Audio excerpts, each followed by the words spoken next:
नमस्कार दोस्तों, भगवान आपकी भला करे। आज बहुत दिन के बाद मैं एक वीडियो डाल रहा हूँ। विकट परिस्थिति या विपरीत स्थिति में आप कैसे उबर पाएंगे, इसमें हाथ में कौन सी रेखाएं होती है जो आपको ये पता लगाएगी कि विकट परिस्थिति में भी आपको राजयोग बन जाएगा।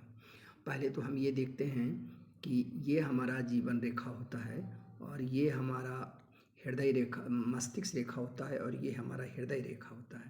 और ये जो उंगली है ये सूर्य रेखाएं होती है, सूर्य की उंगली होती है। अगर यहाँ पर कोई क्रॉस इस तरह बनता है तो ये विपरीत परिस्थिति को खड़ा करता है। और यहाँ से अगर कोई रेखाएं इस तरह कटती हुई जाए, ये जीवन रेखा को काटे और ये अगर इस तरह का ये रेखा मस्तिष्क रेखा को भी काट दे और जीवन रेखा को भी काट दे तो इसको हम कहते हैं राहु रेखा है। यह भी विपरीत परिस्थिति को खड़ा करती है।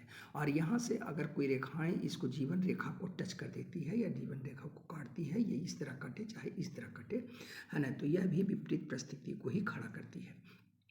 अब अगर इस सारी परिस्थिति होने के बावजूद अगर इस मंगल पर्वत पर, ये उच्च मंगल कहलाता है, ये एरिया उच्च मंगल कहलाता है, अगर इस पर एक छोटी सी रेखाएं इस तरह रेखाएं अगर खड़ा होती है, इस तरह की रेखाएं अगर खड़ा आपको मिलता है आपके हाथ पर, तो आप समझिए कि इन सारी परिस्थितियों से आप एकदम उबर पाएंगे।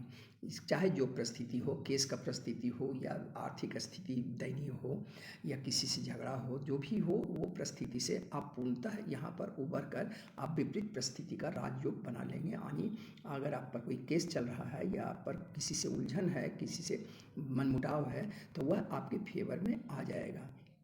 और अगर इसके साथ ये उंगली, ये कनिष्ठ का उंगली अगर इस पोर से ऊपर होता है तो आप अपने बातों के द्वारा या अपनी तर्क के द्वारा या अपनी कन्वेंशन से उसको अपने पक्ष में आप ले लेंगे। दोस्तों, अगर इस तरह की रेखाएं आपके हाथ पर बनती है तो यह आपको विपरीत राजयोग का नोटेशन आपको देता है कि यह एक विपरीत राजयोग बनता है।